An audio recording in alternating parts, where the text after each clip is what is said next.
तो all right friends, तो आज की इस वीडियो में हम लोग फ्रिक्शन के बारे में बात करेंगे और इससे रिलेटेड कुछ क्वेश्चन भी सॉल्व करेंगे। और फ्रिक्शन जो है बहुत बड़ा टॉपिक नहीं है, लेकिन कॉन्सेप्चुअल है। कुछ कॉन्सेप्ट्स अगर हमें याद रहेंगे तो हर तरह के क्वेश्चन इसके निकल जाते हैं। तो चलिए शुरू करते हैं। तो देखते हैं हमें क्या क्या करना है एक्चुअली। तो देखो यहाँ पर तीन चीजें हमें पढ़नी है: factors affecting friction, types of friction and fluid friction. ये तीन चीजें हमें पढ़नी है। देखो यहाँ पर कि पहले समझ लेते हैं फ्रिक्शन होता क्या है। तो फ्रिक्शन बेसिकली जहां पर अगर मान लो कि दो ऑब्जेक्ट है और दो ऑब्जेक्ट कांटेक्ट में है, तो जब एक ऑब्जेक्ट दूसरे ऑब्जेक्ट के ऊपर स्लाइड करने की कोशिश करता है या फिर स्लाइड करता है, तो वहां पर फ्रिक्शन आता है। ठीक है। अब अगर मैं इसको और बताऊं तो फ्रिक्शन बेसिकली एक तरह का फोर्स है। और ये जो है फोर्स वेक्टर क्वांटिटी होता है, तो फोर्स का डायरेक्शन भी हमें पता होना चाहिए। तो चलिए मैं एक एग्जांपल से आपको समझाता हूं कि सपोज मान लो मेरे पास एक टेबल है और इस टेबल पर एक ब्लॉक रखा हुआ है। तो सपोज ये एक ब्लॉक है, टेबल पर रखा हुआ है। किसी ने जो है इस तरफ फोर्स लगाया, ठीक है, तो ये ब्लॉक स्लाइड करेगा अगर फोर्स ज्यादा होगा फ्रिक्शन फोर्स से। अगर नहीं स्लाइड करेगा तो भी फ्रिक्शन यहां पर प्रेजेंट होगा। अब देखो, अगर आप फोर्स इस तरफ लगाते हो, ठीक है, और ये फोर्स कौन सा है? अप्लाइड फोर्स, क्योंकि फ्रिक्शन भी एक तरह का फोर्स है। ये अप्लाइड फोर्स आपने इधर लगाया तो फ्रिक्शन इसके ठीक अपोजिट काम करेगा। जिस तरफ अप्लाइड फोर्स होगा उसके ठीक अपोजिट फ्रिक्शन काम करता है।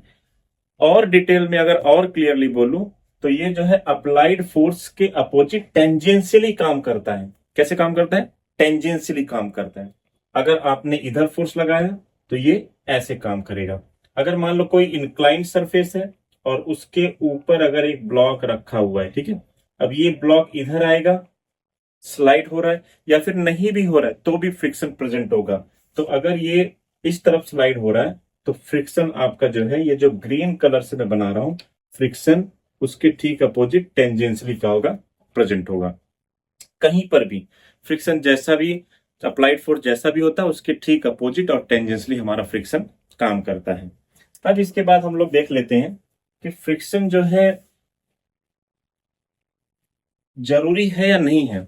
तो फ्रिक्शन देखो कहीं कहीं जरूरी होता है और कहीं कहीं बिल्कुल जरूरी नहीं होता है। तो जहां पर हमें लगता है कि फ्रिक्शन होना चाहिए वहां पर हम फ्रिक्शन बढ़ाते हैं, और जहां पर हमें लगता है कि फ्रिक्शन नहीं होना चाहिए वहां पर हम कम करते हैं।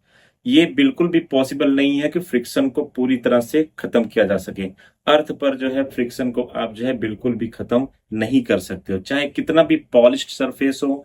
आप मिरर ले लो, ग्लास ले लो, डायमंड ले लो, कोई भी सरफेस ले लो, फ्रिक्शन हर जगह प्रेजेंट होता है। और इसीलिए फ्रिक्शन को नेसेसरी एविल कहा जाता है। ठीक है, ये एक इंसानों के लिए, हमारे लिए ये एक बुरी चीज है, लेकिन फिर भी जरूरी है। क्योंकि अगर फ्रिक्शन ना हो तो भी हम एक कदम आगे नहीं चल सकते। फ्रिक्शन ज्यादा होगा तो जो है हमें ज्यादा एनर्जी लगाना पड़ेगा चलने के लिए।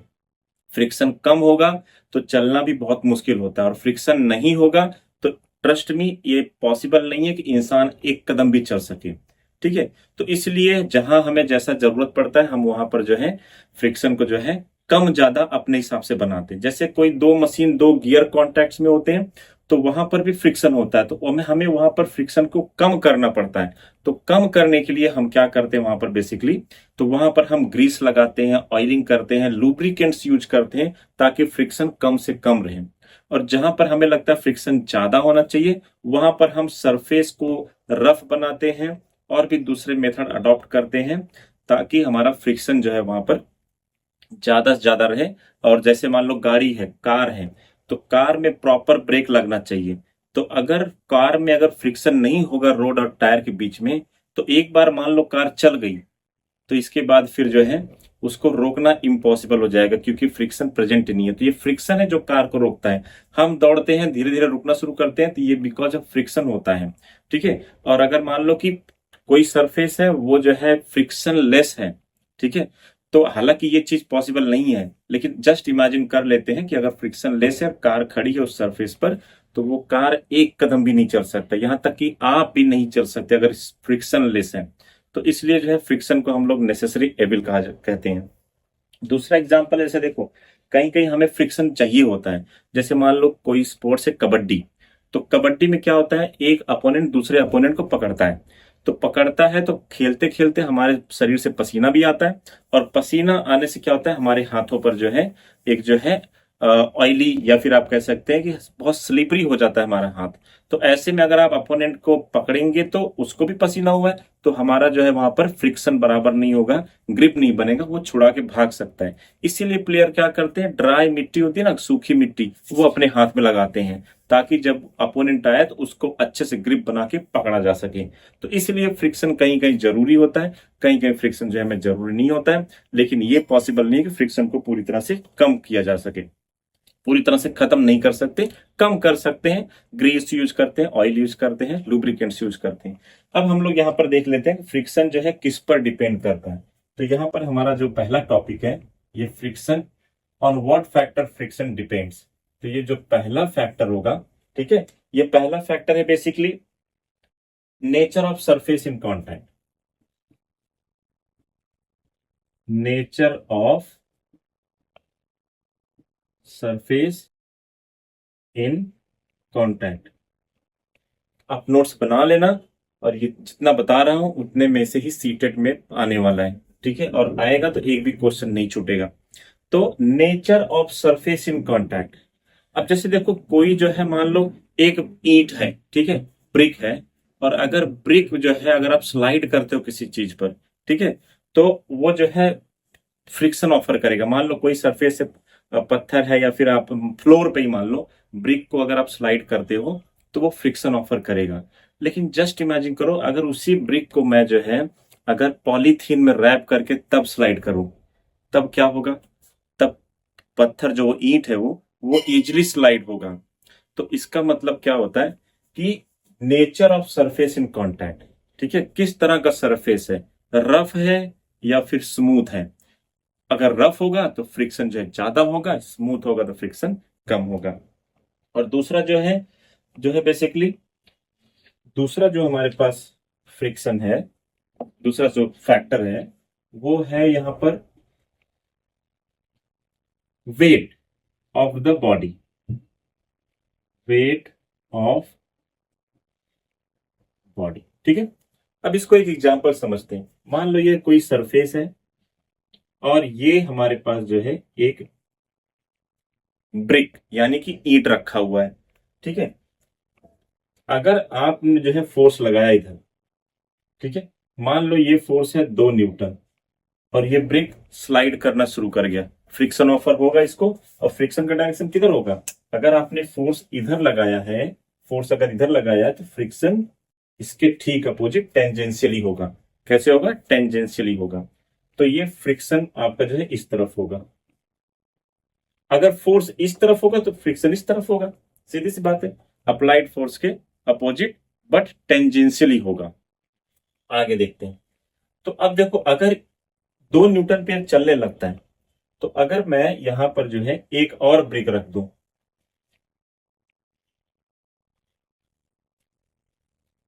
तो क्या होगा, अगर एक पत्थर में और रख देता हूं, एक ब्रिक एक ईंट और रख देता हूं, तो अब मुझे ज्यादा फोर्स लगाना पड़ेगा। क्या करना पड़ेगा, ज्यादा फोर्स लगाना पड़ेगा, ताकि वो जो है अच्छे से फ्रिक्शन फ्रिक्शन ज्यादा बढ़ जाएगा। तो इससे हमें क्या पता चलता है कि ये जो वेट जो बढ़ता जाएगा तो फ्रिक्शन भी बढ़ता जाएगा। तो यहां पर जो फ्रिक्शन और वेट ऑफ द बॉडी में क्या रिलेशन होगा, डायरेक्ट प्रोपोर्शनल। फ्रिक्शन, अगर वेट बढ़ेगा तो फ्रिक्शन बढ़ेगा, तो कौन सा रिलेशन फॉलो करेगा, डायरेक्टली प्रोपोर्शनल। क्या होगा, डायरेक्टली प्रोपोर्शनल होगा। तो याद रखना है एग्जाम में, friction is directly proportional to weight of the body, ठीक है। और ये हो गया हमारा जो है, तो इन दो चीजों पर जो है फ्रिक्शन डिपेंड करता है, एरिया वगैरह पर डिपेंड नहीं करता। बस हमें दो चीज याद रखना है, nature of surface in contact और वेट ऑफ द बॉडी, ठीक है, कितना वेट है। और वेट से क्या मतलब, जैसे देखो, अब जैसे जो इसका वेट होगा इन दोनों पत्थर का, ये नीचे की तरफ होगा, W = mg। और ये जो है टेबल जो है, इसको एक नॉर्मल रिएक्शन ऊपर करेगा। तो दोनों फोर्सेस यहाँ पर जो है बैलेंस्ड हैं, ठीक है। तो ये ब्रिक रुका हुआ है, लेकिन जब आप इसको जब बात स्लाइड करने की होगी तो ऐसे केस में फ्रिक्शन जो है बढ़ जाएगा, क्योंकि अब ज्यादा वेट है तो ज्यादा फोर्स लगाना पड़ेगा, ठीक है। एरिया ऑफ कॉन्टैक्ट वगैरह से कोई मतलब नहीं, सिर्फ इतना याद रखना है। और भी कई चीजें जो कंफ्यूज करती है फ्रिक्शन में, लेकिन आप अगर ये दो चीज याद रखते हैं कि फ्रिक्शन किस पर डिपेंड करता है, on what factor friction depends, so answer is nature of surface in contact and wait of the body. और वेट ऑफ द बॉडी में कैसा कि डायरेक्टली प्रोपोर्शनल, ठीक है। और नेचर ऑफ सरफेस में कैसा, तो स्मूथ होगा तो फ्रिक्शन कम होगा, और अगर रफ होगा तो फ्रिक्शन ज्यादा होगा। तो अभी ये टॉपिक हमारा कवर हो गया। अब हम लोग आगे बढ़ते हैं, नेक्स्ट देखते हैं।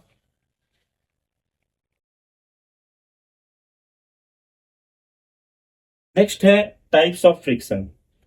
तो ये वाला पार्ट हम लोग देखते हैं, टाइप्स ऑफ फ्रिक्शन। तो फ्रिक्शन जो है तीन टाइप के होते हैं। Number one, static friction, static friction, ठीक है। दूसरा है लिमिटिंग फ्रिक्शन, लिमिटिंग फ्रिक्शन। और तीसरा है हमारे पास काइनेटिक फ्रिक्शन।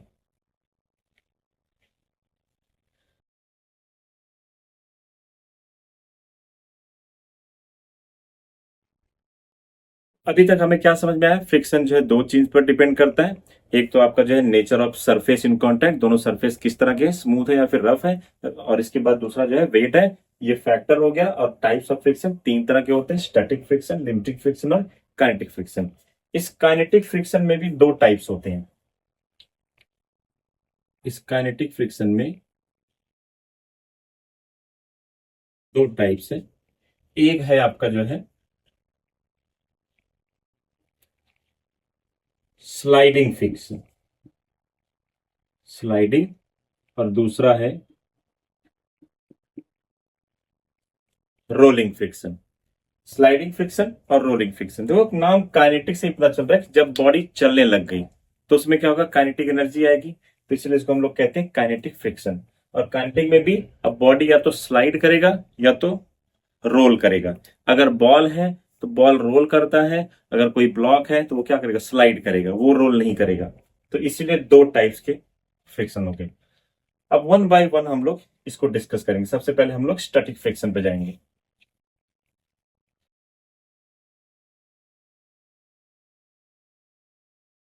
इसको मैं रफ कर देता हूं। ये खत्म होने के बाद फ्रेंड्स हम लोग जो है क्वेश्चन देखेंगे, सीटेट में किस तरह क्वेश्चन आया और इसके बेसिस पर क्वेश्चन बन रहे हैं या नहीं बन रहे हैं, ठीक है। तो चलिए पहले हम लोग शुरू करते हैं स्टैटिक फ्रिक्शन।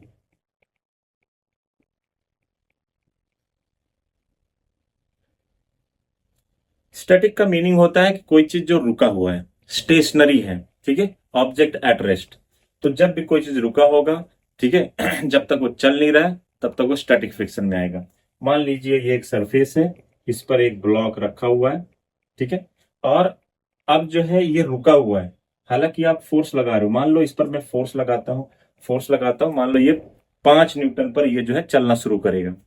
तो 5 न्यूटन एक रेफरेंस मान लेते हैं कि 5 न्यूटन, पहले थोड़ा सा फोर्स लगाया और थोड़ा सा फोर्स लगाया और थोड़ा सा फोर्स लगाया, ऐसे लगाते लगाते मैं 5 न्यूटन तक पहुंचा। तो 5 न्यूटन के बाद जो है ये बॉडी क्या हुआ, चलना जस्ट स्टार्ट हुआ, ठीक है। तो अब देखो यहां पर अगर मैं 1 न्यूटन फोर्स लगाता हूं, 1 न्यूटन फोर्स लगाने पर फ्रिक्शन दोनों के बीच में होगा, इन दोनों की सरफेस के बीच में फ्रिक्शन होगा, ठीक है। लेकिन बॉडी चल रही है क्या, नहीं चल रही है। तो ऐसे में स्टैटिक फ्रिक्शन है। 2 न्यूटन फोर्स लगाया, 2 न्यूटन फोर्स में भी बॉडी चल रही है क्या, नहीं चल रही, ये 2 न्यूटन भी स्टैटिक फ्रिक्शन हुआ। 3 लगाया, 3 न्यूटन, बॉडी नहीं चलेगी क्योंकि बॉडी कितने फोर्स पर चलेगी, 5 न्यूटन पर। तो ये 3, 4, 4.5, 4.9 और जस्ट जो मूव करना शुरू करेगी वो एक स्पेशल केस है, वो हम लोग बाद में डिस्कस करेंगे। तो जब तक बॉडी रुका है लेकिन फ्रिक्शन ऑफर होगा, फोर्स इस तरफ है तो फ्रिक्शन आपका इसके टेंजेंशियली अपोजिट होगा। तो ये जो है आपका स्टैटिक फ्रिक्शन है। अब इसके बाद आता है लिमिटिंग फ्रिक्शन।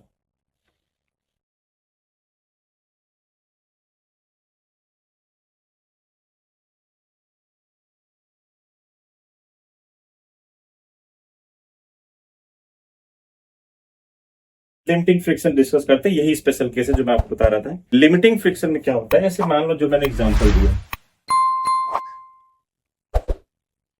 ये बॉडी 5 न्यूटन फोर्स पर चलती थी। अब अगर मैंने लगाया 4.9 न्यूटन फोर्स, कितना, 4.9 न्यूटन फोर्स या फिर 5 न्यूटन, बॉडी जस्ट चलना शुरू करेगी। तो जहां से ये चलना जस्ट शुरू करती है, ठीक है, वो स्टैटिक फ्रिक्शन का मैक्सिमम वैल्यू हो गया। 1 न्यूटन पे नहीं चली, 2 न्यूटन पे नहीं चली, 3, 4, 4.5, 4.9, 5 पे जस्ट वो चलना शुरू करेगी। तो ये जो है, जो स्टैटिक फ्रिक्शन का मैक्सिमम वैल्यू होता है ना, उसी को हम लोग लिमिटिंग फ्रिक्शन कहते हैं। तो what is limiting friction? It is the maximum value of static friction, और उसी को हम लोग लिमिटिंग फ्रिक्शन कहते हैं। लिमिटिंग फ्रिक्शन पे body just it tends to just चलना जस्ट शुरू ही करती है, और उसी को हम लोग क्या कहते हैं, लिमिटिंग फ्रिक्शन कहते हैं। तो ये लिमिटिंग फ्रिक्शन हो गया। फिर इसके बाद हमारे पास जो है काइनेटिक फ्रिक्शन है, तीसरा जो टाइप है काइनेटिक है।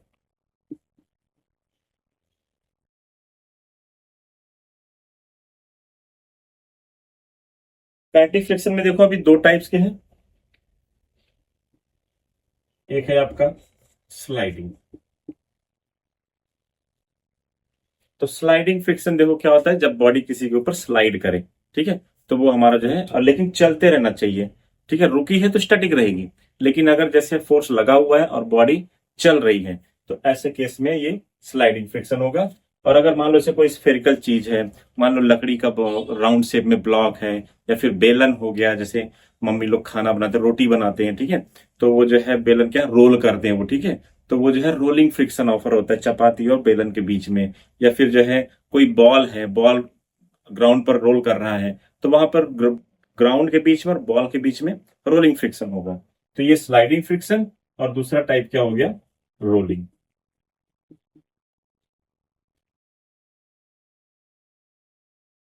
रोलिंग फ्रिक्शन हो गया, ठीक है। तो अब हमने जितना भी पढ़ा, स्लाइडिंग, स्टैटिक और स्लाइडिंग और रोलिंग, ठीक है। अब ये तीनों चीज को अगर हम लोग देखें तो सबसे ज्यादा जो मैग्नीट्यूड जिसका होता है वो उसका होता है स्लाइड, उसका जो होता है स्टैटिक फ्रिक्शन का होता है।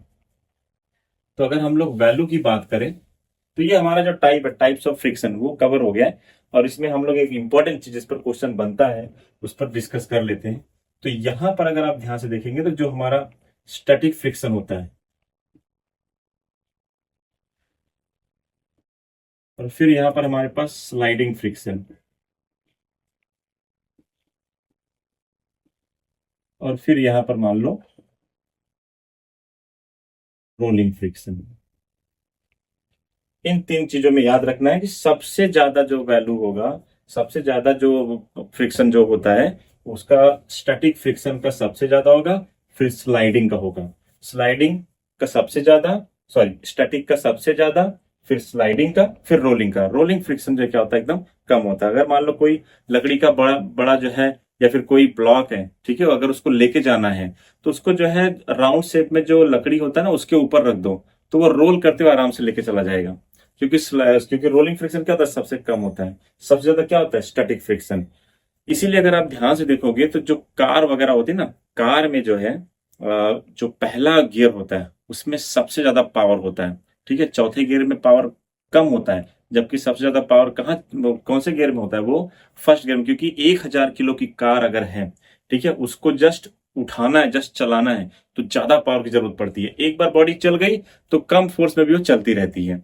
इसीलिए जो है, इनिशियली अगर आप किसी ब्लॉक को पुश कर रहे हैं, ठीक है, तो एक बार अगर बॉडी चल गई तो फिर हमें जो है ज्यादा फोर्स नहीं लगाना पड़ता, लेकिन इनिशियली हमें उसको अपनी जगह से हिलाने के लिए ज्यादा फोर्स लगाना पड़ता है, और वही स्टैटिक फ्रिक्शन है। और स्टैटिक फ्रिक्शन में भी एक केस है जिसमें क्या होता है कि लिमिटिंग फ्रिक्शन, जो एग्जांपल मैंने दिया याद रखना। अगर कोई बॉडी मान लो 5 न्यूटन फोर्स पर चलना शुरू कर रही है, तो जो है 5 न्यूटन क्या है, लिमिटिंग वैल्यू, मतलब लिमिटिंग फ्रिक्शन है, वो स्टैटिक फ्रिक्शन का मैक्सिमम वैल्यू है। ये याद रखना है, ठीक है। तो इसके बाद जो है ये आपको हमें ऑर्डर याद रखना है। तो ये हमारा जो है पार्ट क्या हो गया, कवर हो गया। अब इसके बाद हम लोग आगे देखते हैं। फिर यहाँ पर फ्लूइड फ्रिक्शन। तो फ्रेंड्स, अब ये जितना मैंने आपको बताया है, ये जितना भी आपको मैंने पढ़ाया है, ये दोनों टॉपिक, ये फ्रिक्शन सॉलिड का सॉलिड के बीच का है। एक सॉलिड ऑब्जेक्ट है, ठीक है, लकड़ी है, जमीन पर रखा हुआ है, जमीन भी सॉलिड, लकड़ी भी सॉलिड, सॉलिड सॉलिड के बीच का फ्रिक्शन था। लेकिन जब जैसे यहाँ पर फ्लूइड है, फ्लूइड का मतलब होता है जो चीजें फ्लो करती हैं, और आपने पढ़ा होगा कि फ्लो करने वाली चीजें लिक्विड और गैस, तो लिक्विड और गैस का कंबाइंड नाम क्या है? फ्लूइड है, ठीक है। तो फ्लूइड जो है, फ्लूइड में भी फ्रिक्शन होता है, लेकिन इसको हम लोग एक अलग नाम से बुलाते हैं, जिसको कहते हैं ड्रैग। क्या कहते हैं? ड्रैग। तो जो सॉलिड में जो फ्रिक्शन होता है, तो फ्लूइड में मतलब लिक्विड और गैस में उसी को हम लोग ड्रैग कहते हैं। और इसमें जो है, अब जैसे मान लो कि कोई जो है पानी है, तो पानी में अगर कोई आप ब्लॉक डालोगे, तो ब्लॉक क्या होगा? वो धीरे धीरे धीरे धीरे नीचे जाएगा, ठीक है। तो पानी के बीच में और उस ब्लॉक के बीच में क्या होगा? फ्रिक्शन होगा, ठीक है। अगर कोई जो है पत्थर ऊपर से हवा से जो है नीचे गिर रहा है, तो एयर के बीच में और इसके बाद पत्थर के बीच में घर्षण होता है, ठीक है। कभी कभी ये घर्षण बहुत ज्यादा होता है, इसे इग्नोर नहीं कर सकते, ठीक है। जैसे आप देखोगे स्पेस क्राफ्ट कल्पना चावला जब स्पेस में से जब एंटर कर रही थी अर्थ के एटमॉस्फेयर में, तो वहां पर बहुत तेज जो है फ्रिक्शन हुआ। किसके बीच में? एयर क्राफ्ट के बीच में, मतलब जो आपका स्पेस क्राफ्ट था उसके बीच में और अर्थ के एटमॉस्फेयर में। तो वो फ्रिक्शन की वजह से ही बहुत ज्यादा हीट जनरेट होता है, और शायद वही रीजन था कि जहाज में पूरा आग लग गया था, ठीक है। तो ये ड्रैग है, ठीक है। और ये जो फ्रिक्शन होगा, मान लो यहां पर मैं एक पानी का कुछ कंटेनर लेता हूं, ये पानी है। अब पानी में अगर मैं इस तरह का एक ब्लॉक डालूं,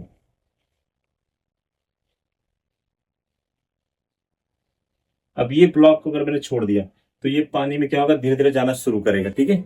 जाता रहेगा और यहां पर आके सेटल हो जाएगा, यहां पर एकदम लोअर लेवल पर आकर सेटल हो जाएगा। लेकिन जस्ट इमेजिन करो कि इसकी जगह पर अगर मैं एक सर्कुलर बॉल डालूं, तो आप गेस करो कि कौन पहले पहुंचेगा? तो ऑब्वियसली पहले जो है ये स्फेरिकल बॉल पहुंचेगा, है ना। तो यहां पर जो है शेप पर जो ये जो जो ड्रैग है, जो ये फ्लूइड फ्रिक्शन है, ड्रैग है, ये किस पर डिपेंड करता है? शेप पर डिपेंड करता है। और दूसरा चीज क्या है? नेचर ऑफ लिक्विड पर भी डिपेंड करेगा। जैसे मान लो मैं दूसरा एक डायग्राम बनाता हूं, यहां पर बनाता हूं, देखो। अब ये वाला बॉल मैंने जो है इसके अंदर डाला, ये पानी है, वाटर है, लेकिन ये वाटर नहीं है, ये है बेसिकली ऑयल। सेम स्फीयर मैंने इसके अंदर डाला, ये कुछ टाइम लेगा पहुंचने में, लेकिन वही स्फीयर मैंने इसमें डाला, और इनका जो है दोनों का क्या है? जो लिक्विड कॉलम है दोनों सेम है, जितना इसमें पानी, जितने हाइट तक इसमें पानी है, उतने ही हाइट तक इसमें क्या है? तेल है। लेकिन अब मैं इसको डाल रहा हूँ, सॉरी, ये कुछ टाइम लेगा। अगर वही चीज मैं इसमें डालूं, उतना ही हाइट है लिक्विड का, तो क्या ये वाला बॉल जल्दी पहुंचेगा इससे? ऑब्वियसली तेल जो है क्या करेगा? ज्यादा फ्रिक्शन ऑफर करेगा, ज्यादा ड्रैग ऑफर करेगा। तो इसलिए ये जो फ्रिक्शन है, ये जो ड्रैग है, ये किस पर डिपेंड करता है? कि किस तरह का लिक्विड है, किस तरह का फ्लूइड, ठीक है, उस पर डिपेंड करता है। तो ये जो है हमारा क्या हो गया? पूरा फ्रिक्शन टॉपिक जो है कवर हो गया। ये चीज याद रखना, स्लाइडिंग स्टैटिक फ्रिक्शन सबसे ज्यादा होता है, फिर स्लाइडिंग होता है, फिर रोलिंग होता है, ठीक है। तो इतना हमें कवर करना था, और इतना हमने कवर कर लिया है फ्रेंड्स। अब इसके बाद हम लोग जो है कुछ क्वेश्चन सॉल्व करते हैं। तो चलिए स्क्रीन पर चलते हैं। ऑलराइट फ्रेंड्स, तो चलिए शुरू करते हैं। तो देखिए PYQ लाया हूं मैं, प्रीवियस ईयर क्वेश्चन है, ठीक है, फ्रिक्शन के से रिलेटेड जितने भी आए हुए हैं।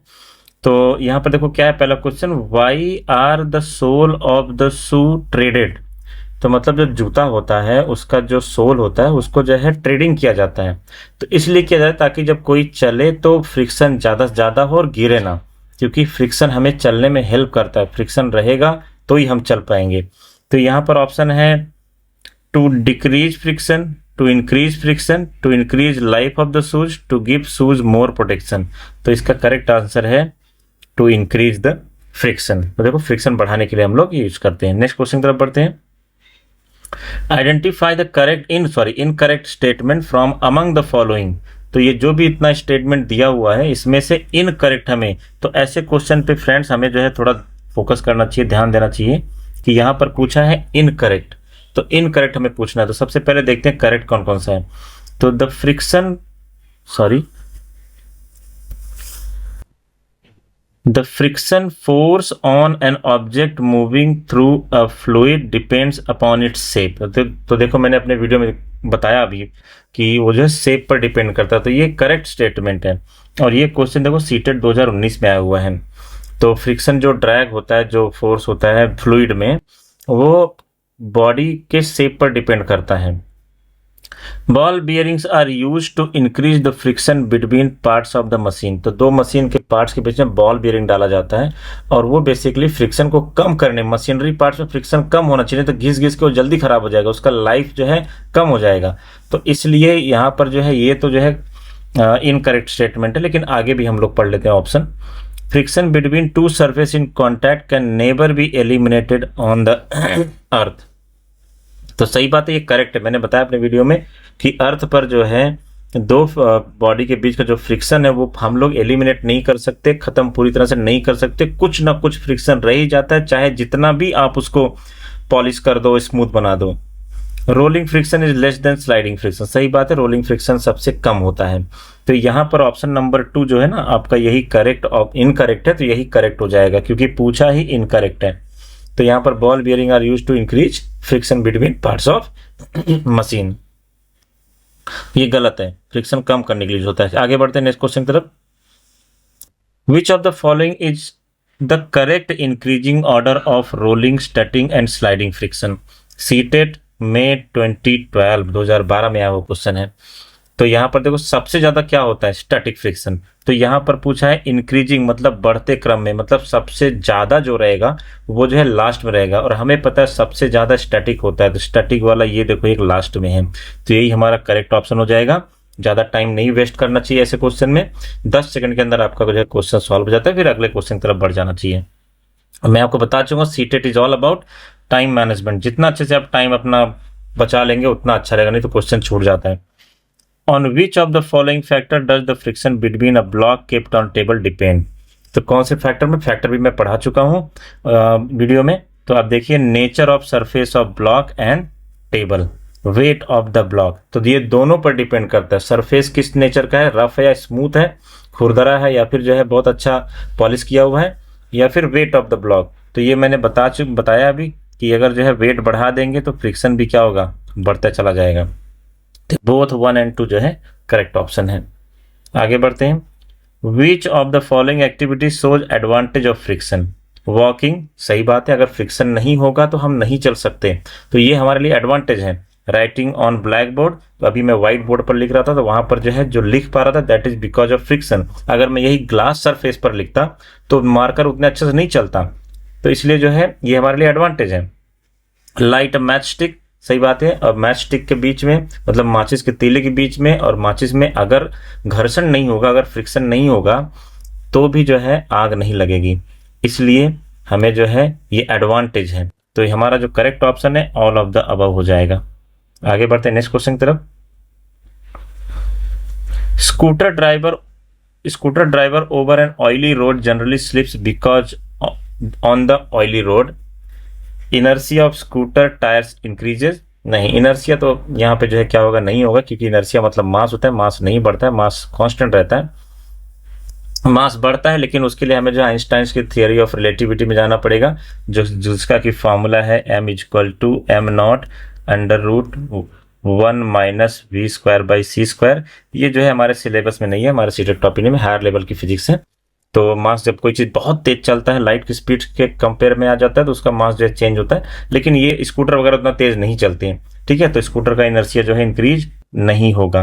दूसरा, inertia of scooter tyre decreases, ऐसा कुछ नहीं होता है। Friction between tyre and road increases, friction actually बढ़ जाएगा तो एक्सीडेंट नहीं होगा, फ्रिक्शन ऑयल गिरने से तो फ्रिक्शन कम होगा, तो friction between tyre and road decreases, तो इसलिए जो है गाड़ी स्लिप कर जाती है। तो देखो कि एक्सीडेंट के पीछे भी बड़ा रीजन फ्रिक्शन ही होता है। प्रॉपर फ्रिक्शन टायर और रोड के बीच में ना हो तो गाड़ी स्लिप कर जाती है। तो चलिए इसलिए हमारे लिए एडवांटेज चाहिए। नेक्स्ट क्वेश्चन की तरफ बढ़ते हैं। Which of the following is not true? Static friction may be less than limiting friction. Static friction तो सबसे ज्यादा होता है, तो मे बी लेस देन, तो ऑप्शन एलिमिनेट हो गया। Static friction may be equal to limiting friction, तो स्टैटिक फ्रिक्शन जो है जब इक्वल हो जाएगा लिमिटिंग फ्रिक्शन के, तो वो इक्वल का मतलब लिमिटिंग फ्रिक्शन हो गया। नेक्स्ट बढ़ते हैं, static friction may be greater than limiting friction, नहीं, ठीक है। तो स्टैटिक फ्रिक्शन जो है होगा कि बेसिकली यहां पर ग्रेटर देन लिमिटिंग फ्रिक्शन पूछा है and none of the above next option है। तो हमें यहां पर पूछा है which of the following is not true. तो देखो ये थर्ड वाला ऑप्शन है, ये ट्रू नहीं है। स्टैटिक फ्रिक्शन में भी ग्रेटर देन लिमिटिंग फ्रिक्शन तो मैक्सिमम है, ठीक है। तो स्टैटिक फ्रिक्शन का जो मैक्सिमम वैल्यू हो जाता है ना, तो उसी का नाम उसी का नाम लिमिटिंग फ्रिक्शन रखा हुआ है। स्टैटिक फ्रिक्शन बढ़ते बढ़ते बढ़ते बढ़ते मैक्सिमम हो गया तो वो लिमिटिंग बन जाता है। तो इसलिए ये ट्रू नहीं है, सबसे ज्यादा लिमिटिंग होगा। हालांकि ये स्टैटिक फ्रिक्शन का ही पार्ट है, तो यही करेक्ट है क्योंकि पूछा नॉट ट्रू है। आगे बढ़ते हैं नेक्स्ट क्वेश्चन की तरफ। The ball bearing are used in machinery to reduce friction, which type of friction is under consideration here. तो बॉल बियरिंग क्या, जैसे मान लो एक चक्का है साइकिल का पहिया, मान लो यहाँ पर बीच में जो होता है यहाँ पर जो है दो चीज़ों के बीच में से छोटे छोटे बॉल्स भर दिए जाते हैं। जस्ट अ मिनट, मैं इसको पूरा आपको बता देता हूँ। ऐसे स्टील के जो है बॉल्स ऐसे डाल दिए जाते हैं, ठीक है। तो जब पहिया घूमता है तो ये भी घूमते हैं इसके साथ साथ, तो फ्रिक्शन कम हो जाता है।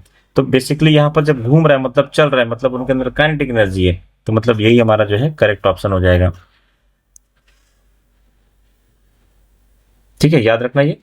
नेक्स्ट बढ़ते हैं, shape of aeroplanes are defined to reduce. Momentum नहीं रिड्यूस करने के लिए होता है, एनर्जी भी नहीं, मोशन भी नहीं, ड्रैग होगा, क्योंकि एयर क्या है, फ्लूइड है एक तरह का, ठीक है, और एरोप्लेन का बॉडी जो है सॉलिड है। तो दोनों के बीच में फ्रिक्शन हम लोग नहीं बोलेंगे, ड्रैग बोलेंगे, क्योंकि मैं बताया हूं कि जब फ्लूइड और किसी सॉलिड के बीच में होगा तो उसको हम लोग ड्रैग बोलेंगे। तो ये हमारा जो है करेक्ट ऑप्शन हो जाता है। सो थैंक यू फ्रेंड्स, अगर आप हमारे चैनल पर नए हैं तो please subscribe the channel and thank you.